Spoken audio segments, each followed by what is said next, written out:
Remember early in the course, we measured the average speed of a bullet which we fired from a rifle.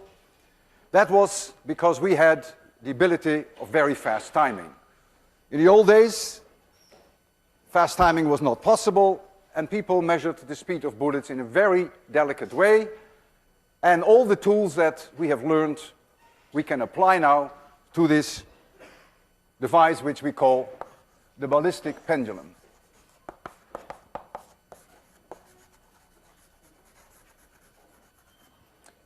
We have a pendulum with a very heavy object hanging here at the end. I call it the block. You see it here. And this pendulum has length L. Ours is about 1 meter. I will give you the exact numbers later. And we have a bullet of mass little m, and the bullet comes in with velocity v, gets completely absorbed, sticks in there. It's a completely inelastic collision, and the pendulum will then pick up a velocity v prime with the bullet inside. The bullet is somewhere here. Momentum is conserved, so we clearly have that mv equals m plus m times v prime.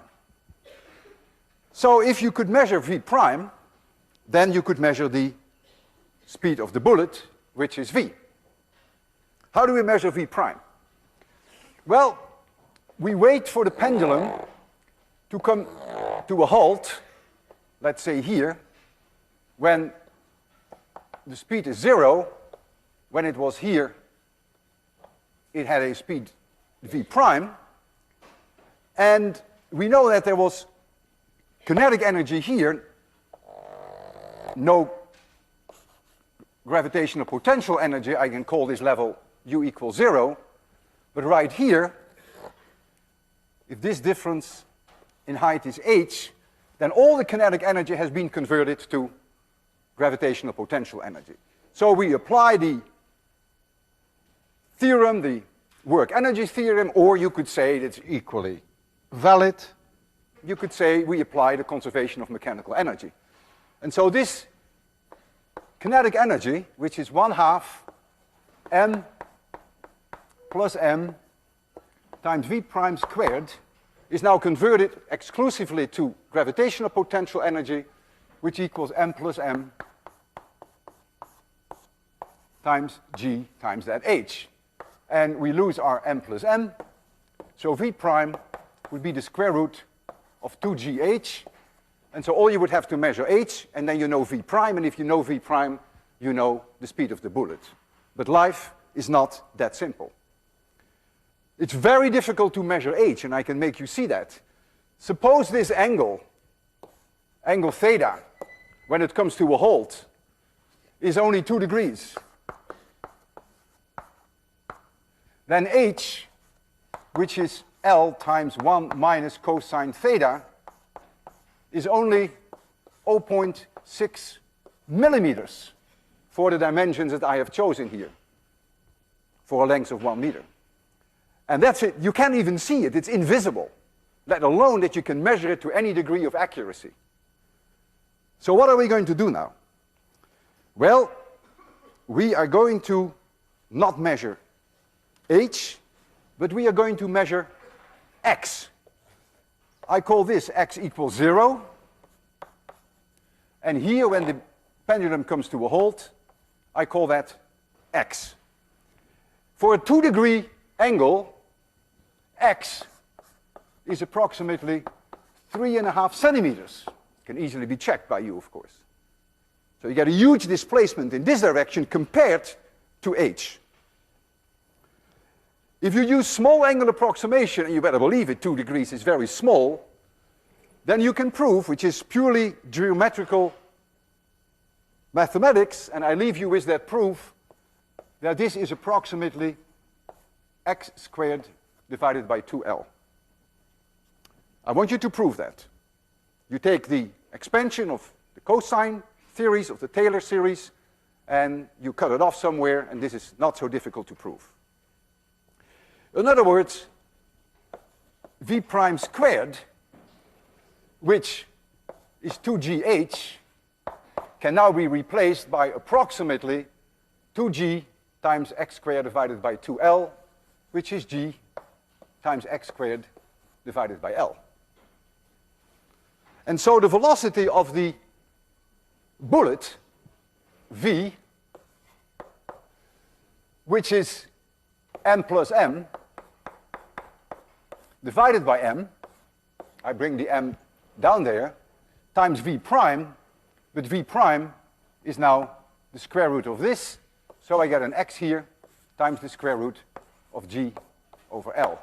And what you see now, that in a very clever way, by getting x in here, we can now do a quite accurate measurement of the speed of this bullet, because we can measure x with a fair accuracy.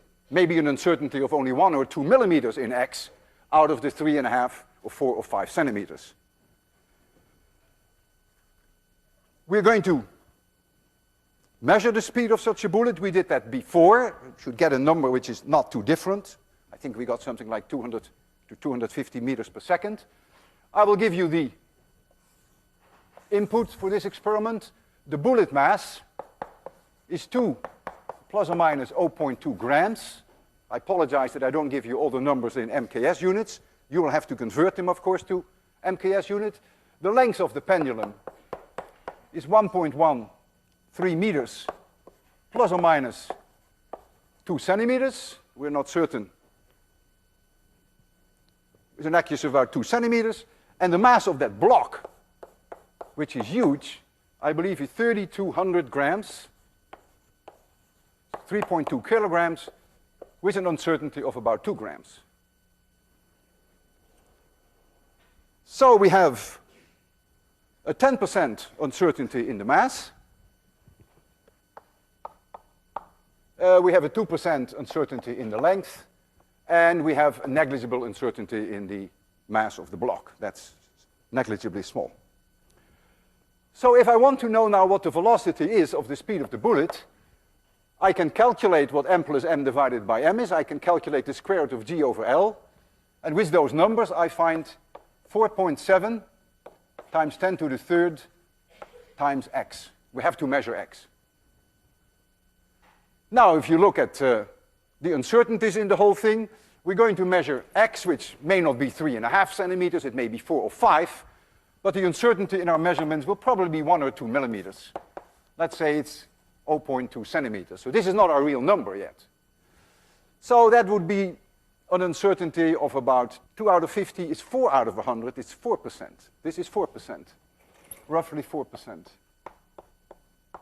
So I would say we get the final speed of the bullet to an accuracy of about 15%, if we combine all the uncertainties. So let's give it a shot, no pun implied, and we can make you see the pendulum right there very shortly. And it is very cleverly designed. When the pendulum starts to swing, it's going to move a small object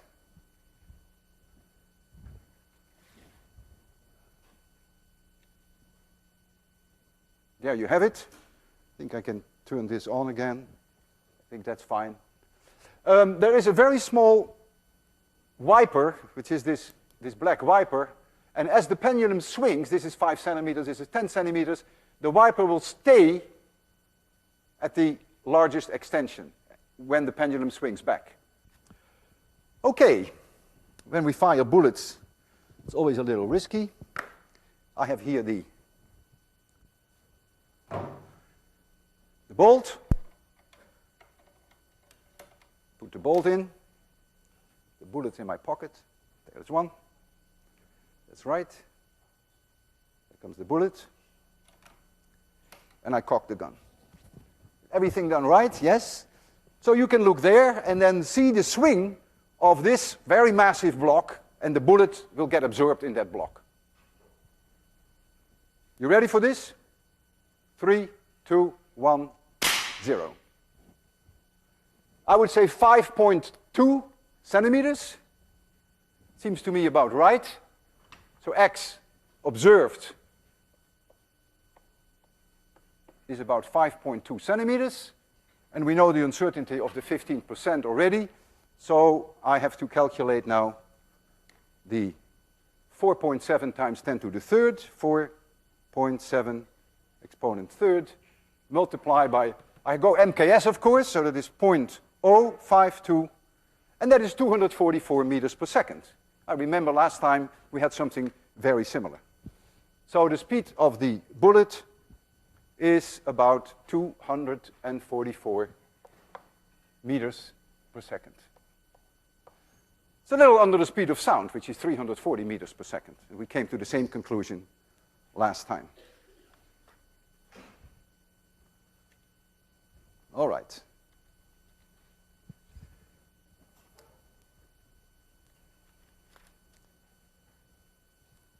We had kinetic energy in the bullet before the bullet hit the block.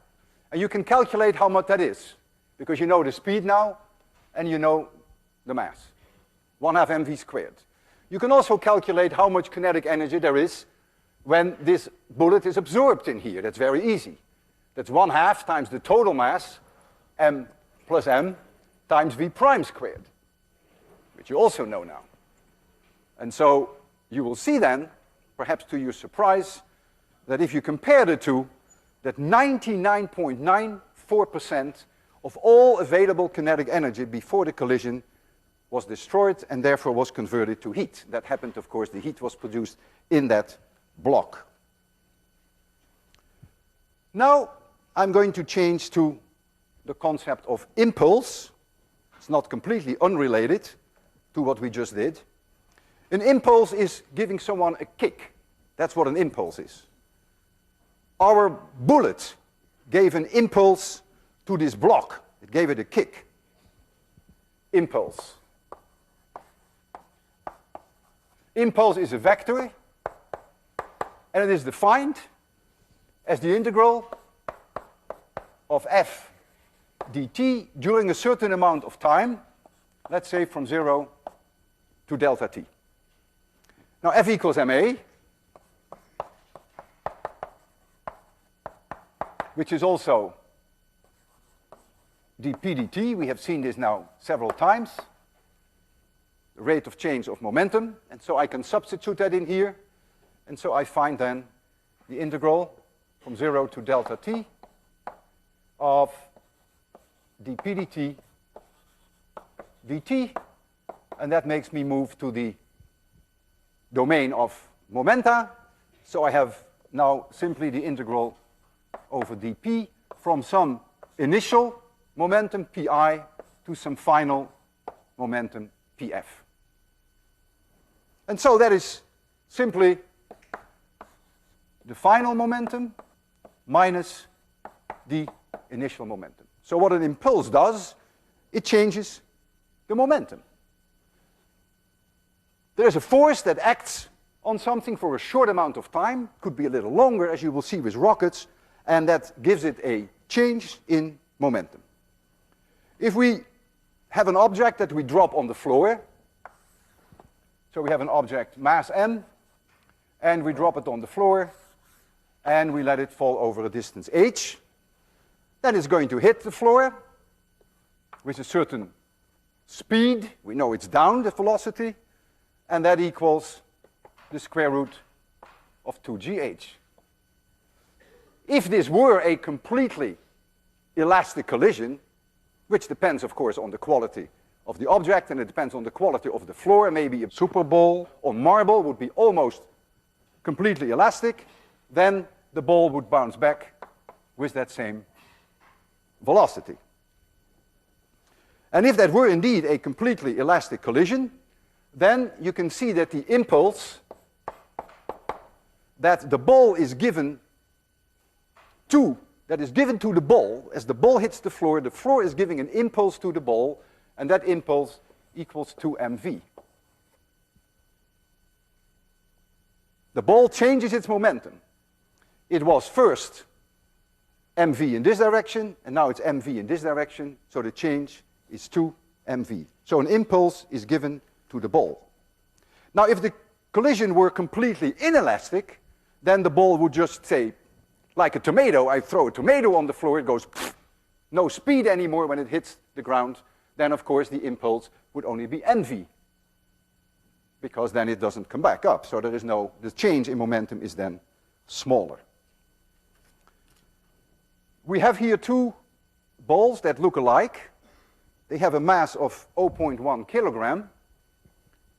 So m equals 0.1 kilogram. And I will drop them from a height of about 1.5 meters. And that gives them a speed when they hit the floor of about 5.5 meters per second. And so the momentum change is 2mv. So the impulse equals 2mv is about 1.1, and that would be kilograms meters per second. And that means that if the collision time is delta t seconds, that the average force acting upon this ball during the collision with the floor equals the impulse divided by delta t, because remember that was our definition of impulse. So if we know the impulse, we get a feeling for the average force. And for the ball that I will drop on the floor, we have done fast photography. I will show you some results of the fast photography with a different ball, but nevertheless, we did it with the ball that I will drop on the floor very shortly, which is this one. That impact time is only 2 milliseconds. It's hard to believe that in 2 milliseconds, the entire collision occurs. And so if you substitute in here now 2 milliseconds, then you get for the average force 550 newtons. Just imagine, this ball has a mass of 0.1 kilogram. The weight is 1 newton. And during the impact, it weighs 550 times more. What an incredible weight increase. And the average acceleration that it experiences during the impact is 550 times g. People play tennis, and they have speeds of hundreds of miles per hour. Speeds are way higher than we have here, 10 times higher. And so the weight increase is even more. Now, if the collision were completely inelastic, so that if it were a tomato or an egg and this one wouldn't come up, the average force would still be approximately the same, the reason being that the impulse will be half. But if the impact time were also half and the impulse were half, then of course the force, the average force, will be the same. Very high, but for a shorter amount of time. So I first want to show you now these two balls. One is almost complete elastic collision with the floor. Whether this is a complete elastic collision depends not only on this ball, whether this is a super ball, it also depends on the condition of the floor. This is not a very good floor, this is not marble. So when I drop this one, it doesn't come up to this point here. So it's not a completely elastic collision, but it bounces pretty much. So it is somewhere in completely inelastic and completely elastic. It's not bad, right? It's not bad. Now this one, watch it. Looks alike, but it ain't. This one is completely inelastic. It goes to the floor and it goes clunk. You see a small bounce, but that's it. And so the impact times are very short, 2 milliseconds in the case of the one that bounced is back, 1 millisecond in the case that one clunk, and their average weight is about 550 times their normal weight. I'd like to show you fast photography on not this very same ball, but on another one that we did. Let me take this out.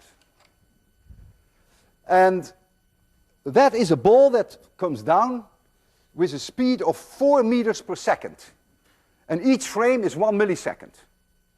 So you will see a ruler, and the ruler indicates, has marks in centimeters, and so you will see it go in 4 milliseconds, it will go 1 centimeter. So it has a speed of 2.5 meters per second. It will hit the floor, and then we can count the number of milliseconds that it takes contact and going back up again. It's not going to be 2 milliseconds, it's a little longer, but again, impressively short. All right, we're going to make it rather dark in order to get decent quality.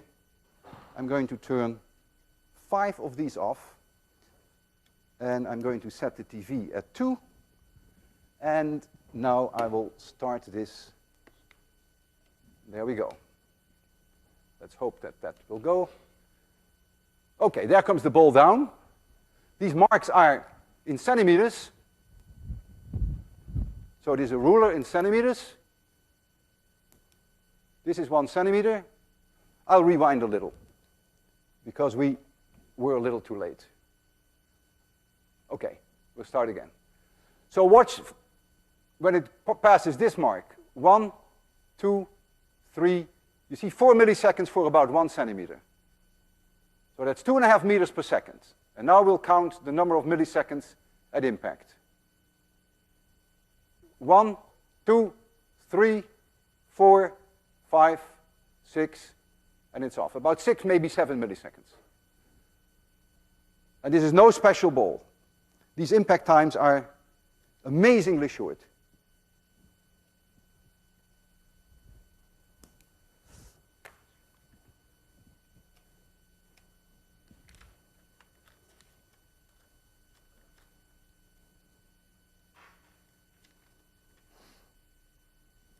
Now I have something very special for you. Something really special. Something that has kept me awake. A lot of things keep me awake in physics, and not only in physics. But this is very special. This is very special. I have here a basketball. Not completely elastic, but not bad. A tennis ball. Not completely elastic, but not bad. Now I'm going to drop them together, vertically down, and then this ball will bounce up somehow. And so the question that I have for you is, do you think if I drop it from this height, that this tennis ball will sort of come up at most to this height, or do you think it will be lower, or do you think it will be higher? So use your intuition. In the worst case, it can be wrong. He is already pushing his finger up. So what do you think? Will the tennis ball reach about the same height? Who is in favor of that? Who is in favor of higher? Wow. Who is in favor of a lot higher? Okay. Okay, I'll try it. Now, I cannot guarantee you that this ball will go straight up after the impact, because clearly that's impossible. That has 0 chance, so it'll probably go off at some direction. But you will see the effect that I had in mind. So there we go. And you see that indeed, that tennis ball goes way higher. I'll try it once more to see whether I can get it go up a little bit more vertically, but that is very difficult. It goes way higher. And this is something that you should be able to calculate. And you can, and you will. Believe me, it's part of assignment number 6. You haven't seen it yet. There we go. Oh boy, that was better. Well, do any one of you know approximately how much higher it goes? If this ball has a way higher mass than this one, of course the mass ratio comes into it. Any idea? Twice as high? You'll be surprised when you do assignment 6. It's much higher. Okay, in fact you could even see it here already, that it was quite a bit higher than twice. A great experiment, and it's something you can do yourself at your dormitory. Now I want to discuss the remaining time about rockets. A rocket experiences an impulse from the engine, and that changes the momentum of the rocket. But before we go into the details of the rocket, think about again this idea of throwing objects on the floor. And let's turn to tomatoes. I want tomatoes because I want a complete inelastic collision. So tomatoes hit the floor, and it's not that I'm not only going to throw one tomato on the floor, but I'm very angry today, and I'm going to throw a lot of these tomatoes on the floor. N, as in Nancy, tomatoes on the floor. If one tomato hits the floor, the change of momentum is mv, if m is the mass of the tomato. but I'm going to throw n on the floor, so the change of momentum is n, as in Nancy, times the mass of the tomato times v. And this is the number of kilograms per second of tomatoes that I throw on the floor. So this is a change of momentum. And so this equals delta p divided by delta t. And that's an average force.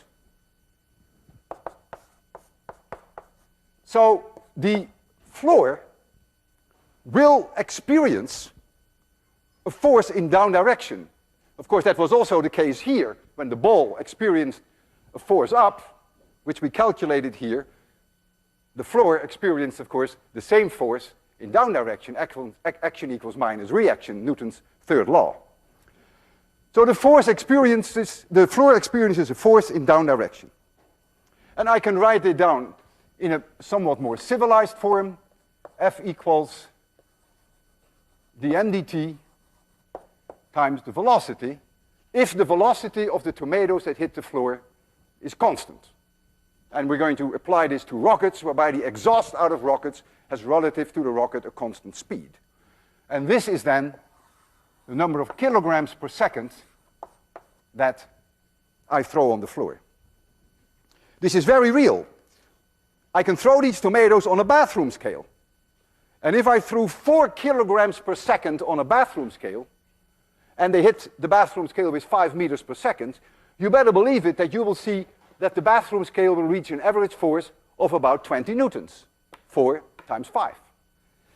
If it weren't tomatoes, but if they were super balls which would bounce up, then the momentum change would be double, and so the bathroom scale would indicate 40 newtons. So this is a real thing. It's a real force that you can record. Now I'm going to be a little bit unpleasant to you. I'm going to throw rotten tomatoes at you. Here you are, and I have here a tomato, and this tomato has 0 speed to start with. Let me make you a little bigger, otherwise I won't even hit you. So this is you. And so I give this tomato a certain velocity, v of x. The tomato hits you. Maybe it stays there, it's possible. Maybe it will drip down. But in any case, the velocity in the x direction is gone. So it hits you with a velocity vx, and then v of x equals 0. And it may make a mess. You will experience a force if I keep throwing these tomatoes at you all the time, and this is the force that you will experience. And that force is, of course, in this direction.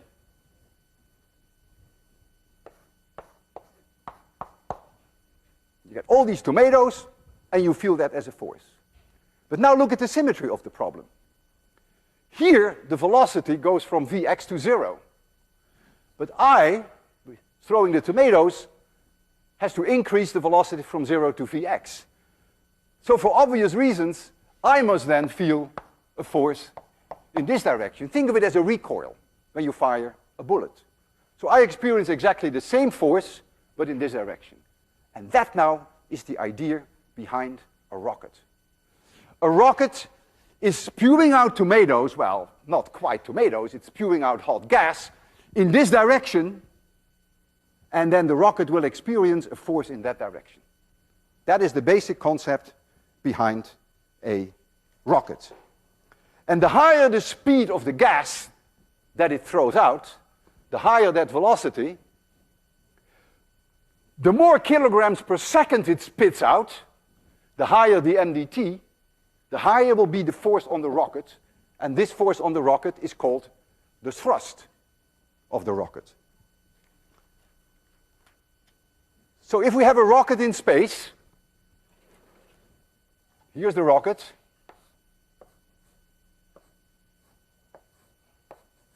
and the rocket is spewing out gas with a velocity u, which is fixed relative to the rocket. It's a burning of chemical energy. Chemicals are burned, it comes out with a certain speed, and the rocket will then experience a force, which we call the thrust, and that is given by this equation. If you know how many kilograms per second are spewed out, and you know what the velocity is, which I've called u here, this will tell you what the thrust is of that rocket. If we take the case of the Saturn rockets that were used for the landing on the moon, Saturn. For the Saturn rockets, the speed u was about 2.5 kilometers per second. So the gas came out with 2.5 kilometers per second relative to the rocket. And the rate at which this gas was coming out is phenomenal. 15 tons of material per second. The MDT is about 15,000 kilograms per second. It's almost unimaginable. And that would give it then a thrust of about 35 million newtons, which of course was higher than the weight of the rocket. Otherwise the rocket would never go up. An incredible thrust. I have also a nice problem for you in assignment 6 with the Saturn rockets. You will see these numbers again. These are rounded off. So rockets obtain an impulse from their engines. A force acts upon the rocket for a certain amount of time. We call that the burn time. But as they burn the fuel, the mass of the rocket goes down because the fuel leaves. And therefore the acceleration during the burn goes up because the mass goes down. And this makes it somewhat complicated to derive the velocity change that you get during the burn, during this impulse. It's done in your book, Ohanian. I find that derivation a little bit complicated. I looked in other books and I found one in the book by Tipler on physics. And his derivation, and I will go through that in general terms, I put that on the web for you. It should be there tonight. So you may want to take very few notes. The entire derivation, of which I will just highlight the important issues, is on the web. And the way that Tipler is doing it is exclusively from your frame of reference. You're sitting in 26100, and you are seeing this rocket go up. Let's keep that equation, which is the thrust of the rocket.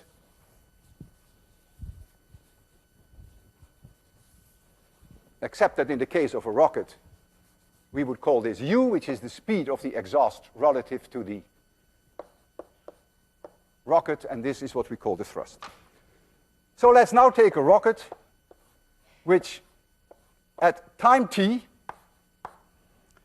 as seen from your frame of reference, where you are sitting, I use v's, it's your frame of reference, is going up with a velocity v. The mass of the rocket is m. And now we're going to look at time t plus delta t. The rocket has increased its speed, v plus delta v. The mass is m. Let me do that not in color. The mass is now m minus delta m.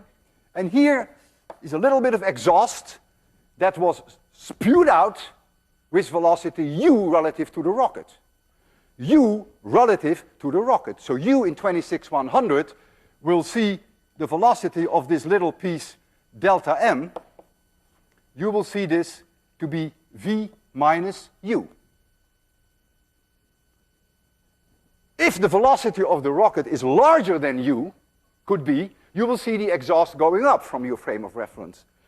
If the velocity of the exhaust is larger than the velocity of the rocket, from your frame of reference you will see it go down. That's taken care of in the science. Now, I'm going to compare the momentum here with the momentum there. And we take the situation that there are no external forces acting upon it. Somewhere in outer space this rocket burns. Momentum must be conserved. The momentum at time t equals m times v. That is very simple. That is time t. The momentum at time t plus delta t of the entire system, including the exhaust. If I'm telling you that momentum is conserved, you can't ignore the exhaust. It's momentum of the system that is conserved. The momentum of the rocket is going to change, and the momentum of the exhaust is going to change, but not of the system. So we're going to get mass times velocity, m minus delta m times v plus delta v, plus delta m, which has a velocity v minus u. And how large is this? Well, there is mv plus m delta v. Here you see the m delta v. Here you see the mv. And then you get minus u delta m. And the delta mv here cancels minus delta mv here. And this term, delta m delta v, is the product of two incredibly small numbers. I ignore that. So this is the momentum at t plus delta t, and this is the momentum at time t. And so the change in momentum, delta p, which must be zero, because momentum is conserved, is m delta v minus u delta m. M delta v minus u delta m. I can take the derivative of this equation, so I get on the left side dp dt. dp dt is going to be 0. So I get 0 equals m times dv dt, but dv dt is the acceleration of the rocket, minus u dm dt. And that is the thrust on the rocket.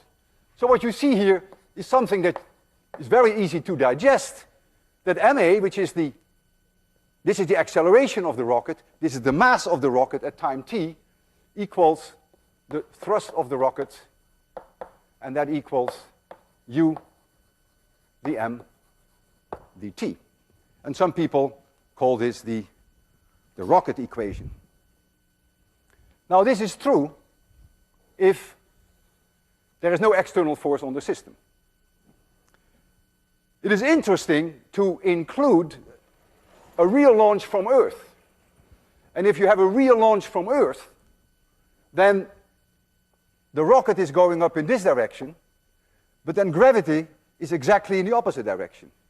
In other words, only when you launch vertically from Earth would you have a thrust like this, and you would have mg like this.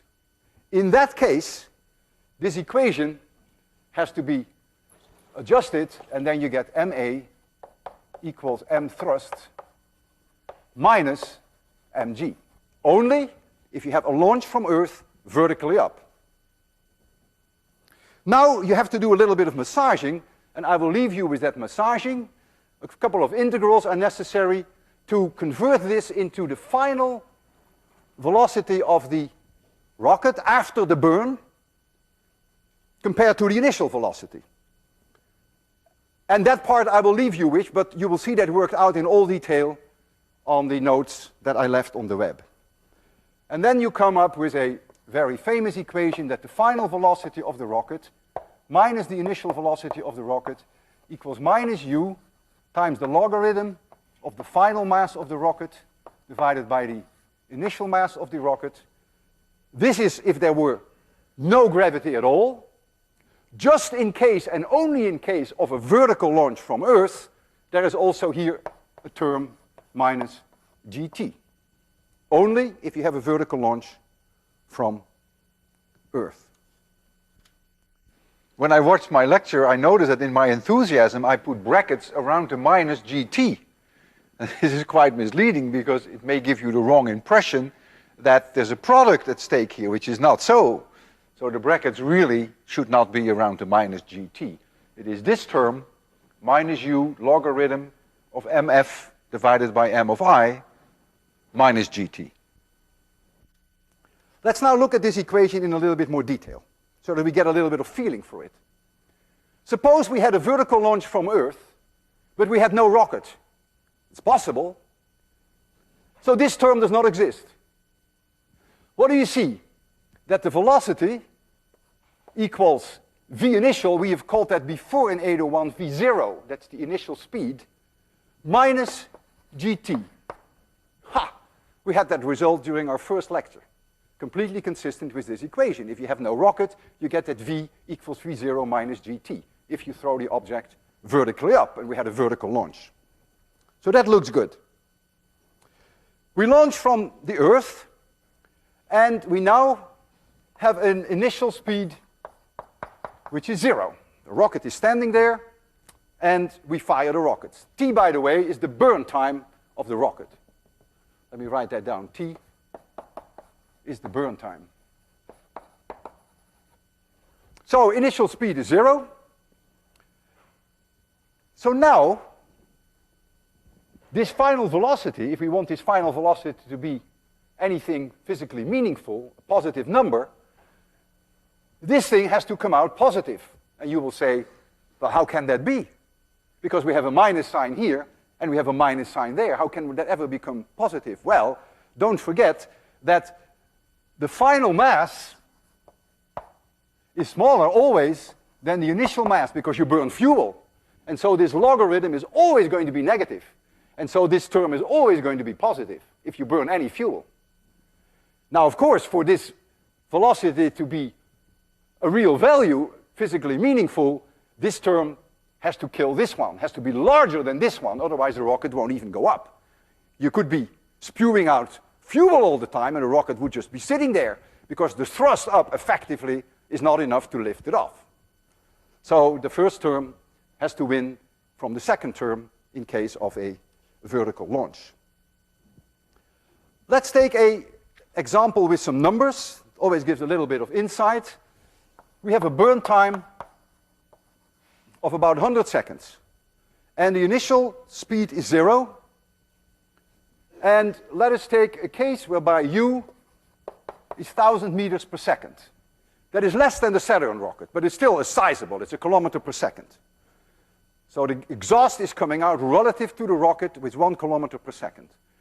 And the final mass divided by the initial mass of the rocket is 0.1. So 90% was burned away. There's fuel that is gone. You have only 10% left when the burn is over. So now we can calculate, if this was a launch from Earth, a vertical launch up, we can calculate how large this term is, take the logarithm of this value, multiply it by minus u, and then we find that the final velocity, the first term is 2300,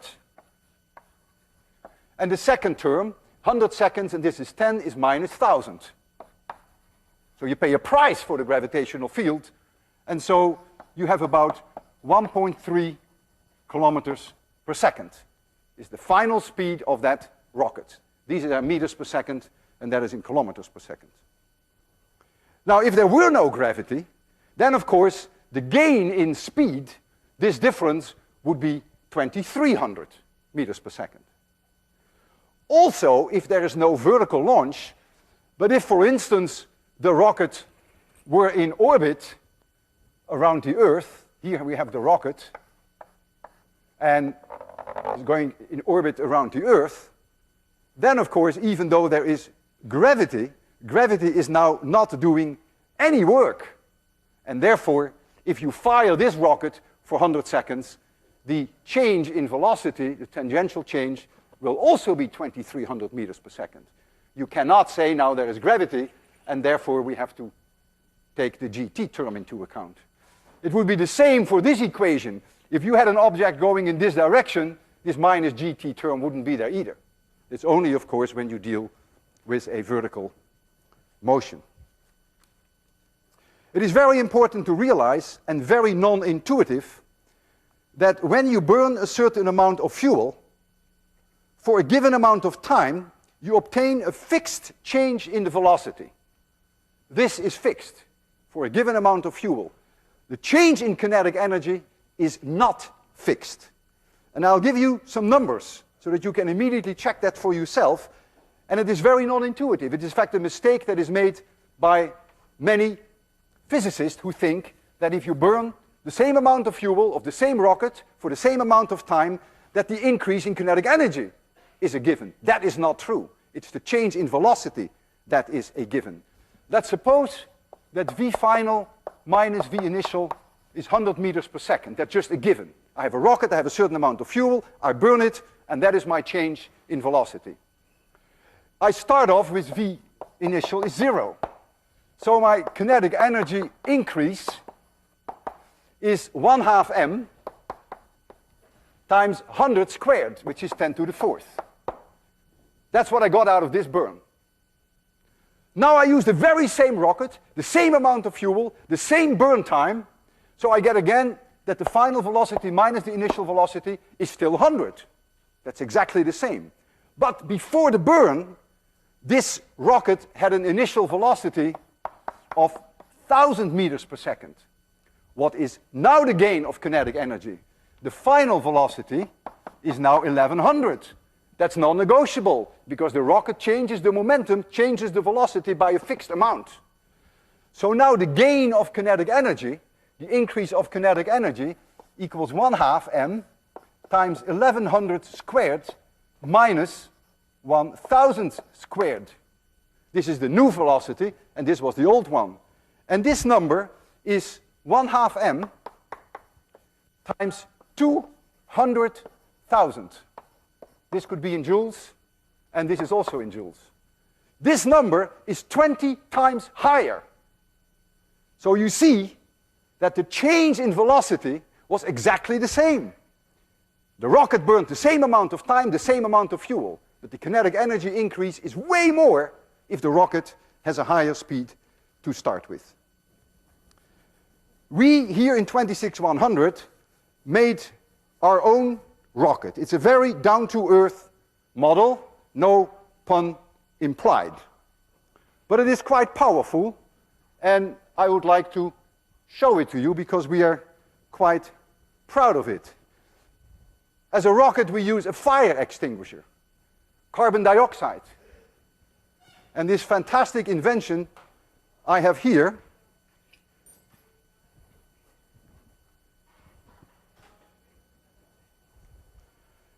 and this powerful rocket is enough to reach the escape velocity of 26100.